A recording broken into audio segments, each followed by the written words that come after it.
बिस्मिल्लाहिर्रहमानिर्रहीम।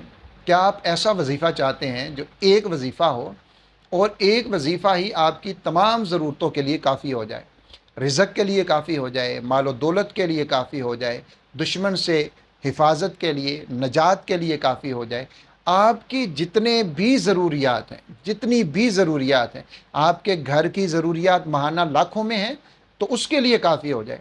आपके ऊपर अगर कर्ज़ है और कर्ज़ भी इतना कि सोच भी नहीं है कि ये उतरेगा कैसे, कैसे मैं इसको दे सकूँगा, वो कर्ज़ भी अदा हो जाए।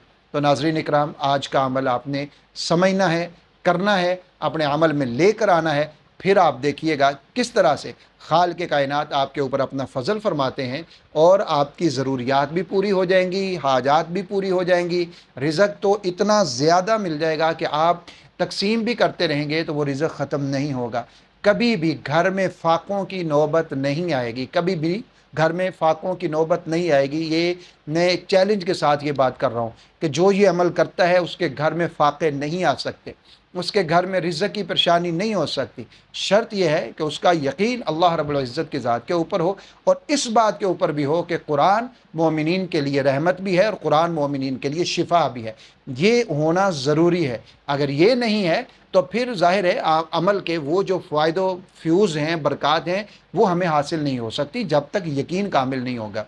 चलिए अमल की तरफ बढ़ते हैं। उससे पहले मेरी एक छोटी सी गुजारिश ये है कि अगर आप चैनल पे आए हैं तो चैनल को सब्सक्राइब भी करते जाइए और बेल आइकन को भी प्रेस कीजिएगा ताकि इस तरह की मुफीद वीडियोस आप तक पहुंचती रहें। और हमारी वीडियो को आगे भी आपने शेयर करना है ताकि दूसरे लोग भी इस्तेफादा कर सकें। अच्छी बात का शेयर करना भी सदका है।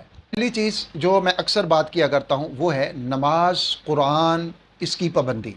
नमाज, कुरान की पाबंदी हर वजीफ़े की जो जान है ना, जान जिसको कहते हैं, हर वजीफ़े की जो रूह है या हर वजीफ़े की जो बुनियाद है वो नमाज और कुरान की पाबंदी है। अगर नमाज और कुरान की पाबंदी नहीं है तो फिर वज़ाइफ से वो फ्यूज़ हासिल नहीं हो सकते। ये जो लोग बहुत सारे वजीफ़े भी करते हैं लेकिन उनको कुछ हासिल नहीं होता, वो फिर बाद में पूछते हैं हमसे कि जी मैंने ये वजीफ़ा किया, आपने तो बोला था कि ये वजीफ़ा करोगे तो ये हासिल हो जाएगा, मैंने कर लिया, मुझे तो कुछ नहीं हासिल हुआ। उसके पीछे जब पूछा जाता है, तहकीक की जाती है, पता चलता है नमाज तो पढ़नी नहीं, पढ़ी तो एक दो पढ़ ली दिन के अंदर, कुरान को कभी हाथ नहीं लगाना, कुरान तो पढ़ना नहीं है, सूरह यासीन की तिलावत करनी नहीं है। जब ये बुनियादें ही नहीं हैं, जब रूह ही नहीं है असल में, तो फिर वो जिस्म क्या करेगा? बग़ैर रूह के जिस्म क्या करेगा? ये जिस्म है, इसके अंदर रूह है। जिस्म और रूह के ताल्लुक़ के साथ एक जानदार ज़िंदा होता है। जब जिस्म और रूह का ताल्लुक़ ख़त्म हो जाता है तो जिस्म कुछ भी नहीं कर सकता। ये मेरे हाथों की हरकत ये रूह की बदौलत है। अब रूह, अल्लाह का हुक्म इसमें से निकल जाता है तो फिर ये हाथ हरकत नहीं कर सकते, ज़ुबान बोल नहीं सकती, आँख देख नहीं सकती, कान सुन नहीं सकते, दिल धड़क नहीं सकता। तो ये सारी चीज़ें किसके साथ? ये रूह के साथ है। तो ये जितने वज़ाइफ हैं ना, इनकी रूह जो है वो नमाज की पाबंदी है, इनकी रूह जो है वो कुरान की पाबंदी है। अगर ये दोनों चीज़ें, ये रूह नहीं है तो फिर जिस्म कुछ नहीं करेगा, जिस्म के अंदर कोई ताकत नहीं रहेगी, इससे कुछ हासिल नहीं होगा।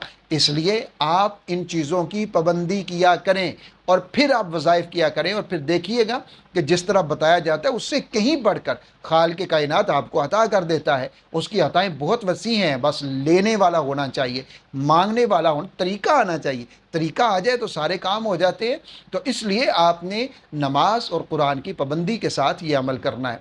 वो अमल क्या है? जब फजर की नमाज अदा कर लें, मगरिब की नमाज अदा कर लें, वहीं पर बैठे हुए जो मसनून आमाल हैं, वज़ाइफ हैं, उनको करने के बाद यानी आपने आयतुल कुर्सी को पढ़ लेना है। ये मसनून है, हुक्म है, सरकार ने इसका हुक्म फरमाया कि जो भी आयतुल कुर्सी को पढ़ता है फ़र्ज़ नमाज के बाद एक मरतबा पढ़ता है, अल्लाह रब्बुल इज़्ज़त और उसके ऊपर जन्नत को वाजिब करते हैं। और उसके और जन्नत के दरमियान में जो फ़र्क है या रुकावट है वो सिर्फ मौत, यानी वो मरते ही वो शख्स जन्नत में चला जाए। इतनी बड़ी इसकी फ़जीलत है आयतुल कुर्सी की नमाज के बाद पढ़ने की। तो ये पढ़ा करें। इसके साथ जो तस्बीहात हैं, सुबहान अल्लाह है 33 मरतबा, अल्हम्दुलिल्लाह है 33 मरतबा, अल्लाहु अकबर है 34 मरतबा, इसको पढ़ लिया करें। तो ये तस्बीहात पढ़ने के बाद आपने अव्वल 7 मरतबा या फिर 11 मरतबा ही आपने दुरूशी पढ़ लेना है।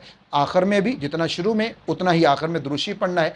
दरमियान में आपने 11 मरतबा सूरह कुरैश को पढ़ना है। अपना मकसद अपने जहन में रखना है, यानी आप रिज़्क़ के लिए कर रहे हैं, कारोबार के लिए कर रहे हैं, मुलाजमत के लिए कर रहे हैं या कर्ज़ के लिए कर रहे हैं, दुश्मन से नजात हिफाजत के लिए कर रहे हैं, کوئی بھی آپ کی جائز حاجت ضرورت ہے اس کے لیے آپ کر رہے ہیں، اس کو آپ نے اپنے ذہن میں رکھنا ہے جب آپ نے سورت کو پڑھنا ہے۔